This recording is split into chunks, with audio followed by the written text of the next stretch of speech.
Welcome to another episode of the text mining tutorials. In this part, we are going to talk about another word embedding algorithms called TF-IDF. This is another easy method which you can have in your project after learning bag of words. Although it has some weaknesses of which you have to keep in mind in your real projects, you can have sometimes in terms of simple interpretation for your project. Firstly, we will consider some important concepts about these methods, and then we will implement these methods on Python.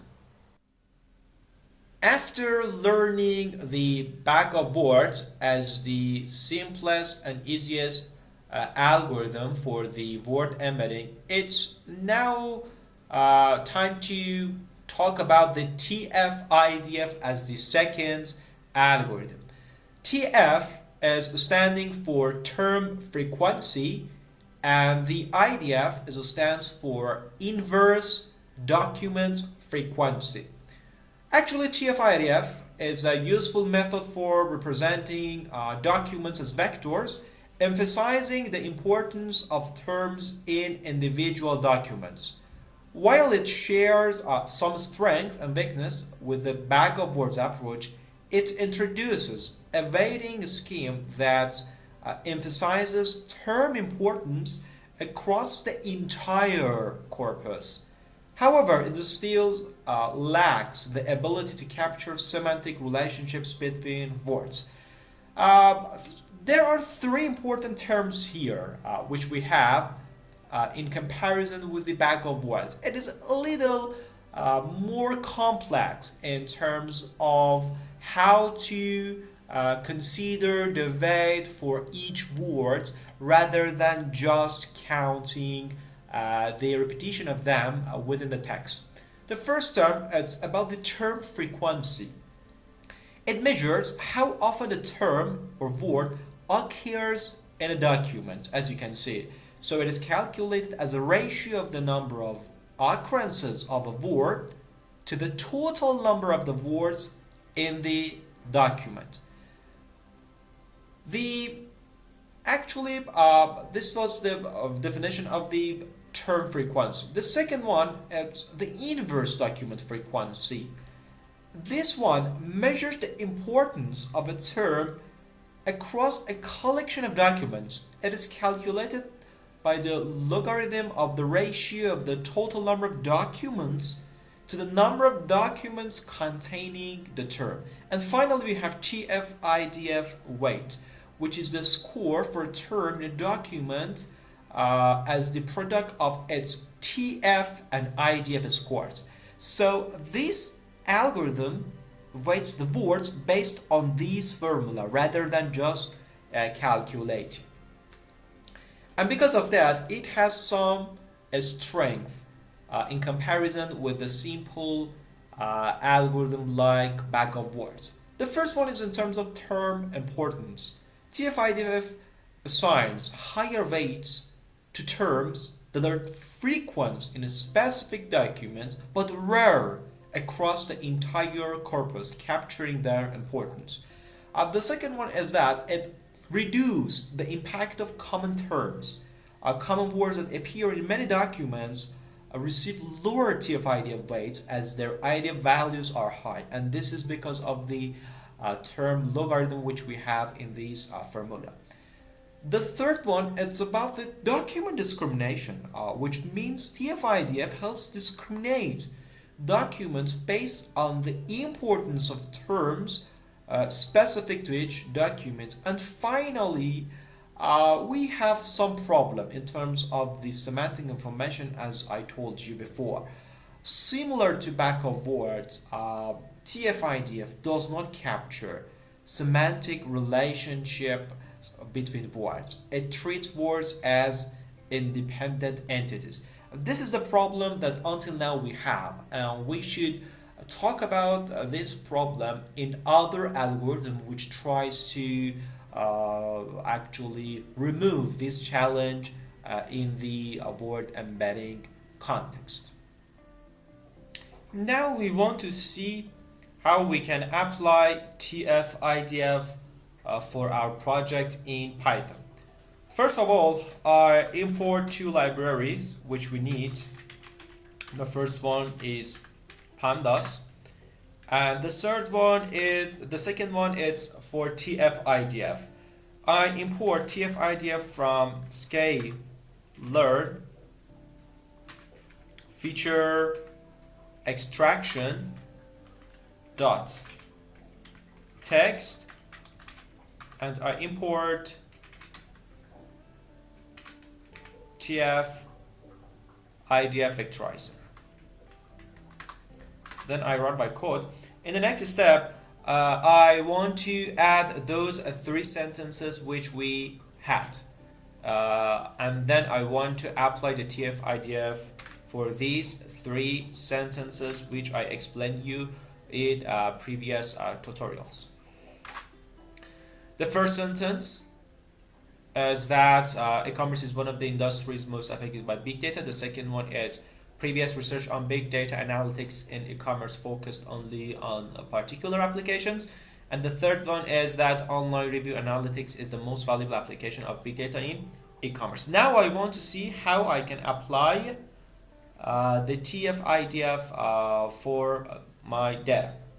So first of all, I define a variable TF-IDF vector, and then I call TF-IDF vectorizer, and now it's time to see what arguments does this algorithm has. As you can see, there are different actually arguments which you can change for TF-IDF vectorizer. However, here we want to use some of them. One of them is that I want to use stop words and set it as the English. The other one which I want to use is actually n-gram range. You can change it from, for example, 1 to 1 to 1 to second, and that's up to you. However, here just I want to use the default part. In terms of the maximum actual DF and the min DF, which is related to the repetition of words, you can change them. And another important parameter is actually about a smooth IDF, which I want to explain to you. In the first step, I put it the smooth IDF as false, and then I will actually change that. Let me see you actually use IDF parameter here and tell you what is exactly. As you can see, it enables inverse document frequency reweighting. So since we want to actually apply this reweighting, I put it as true. So I put use IDF as true, then a smooth IDF as false, and I will explain you why I put it as false. And then n-gram, I put it 1, 1. And finally, in terms of stop words, I set it as the English. So in the next step, I define the new variable called TF-IDF data, and I put it as the TF-IDF vec dot fit underline transfer, because I want to fit it on my those three sentences. Transfer,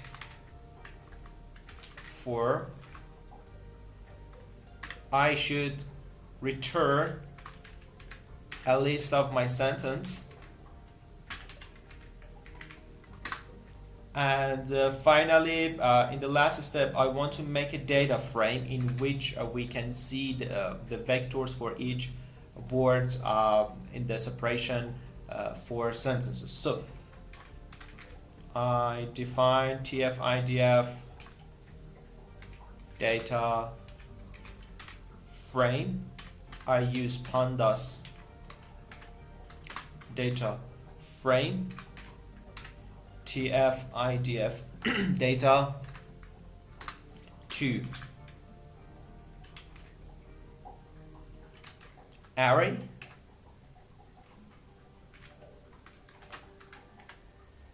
and then I put the columns TF-IDF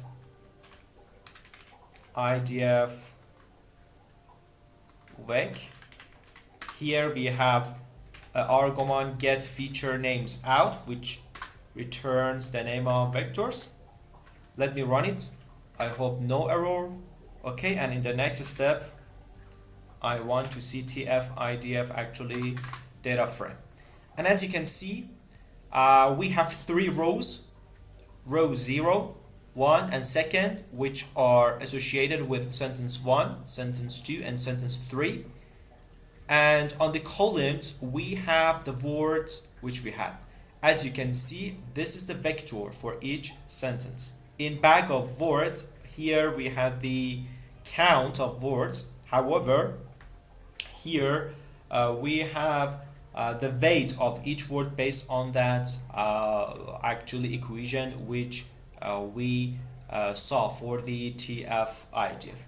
As you know, the TF-IDF, actually the inverse document frequency IDF, is calculated as a logarithm of the ratio of the total number of documents to the number of documents containing a term.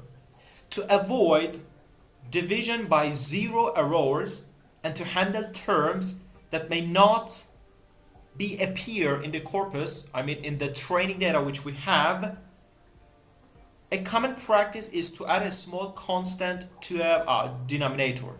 Therefore, the argument which helps us to handle this issue is a smooth IDF. Again, I make a copy of that here and put it as true. When you put a smooth IDF as true, you are handling the division by 0. Then I run that, and after that,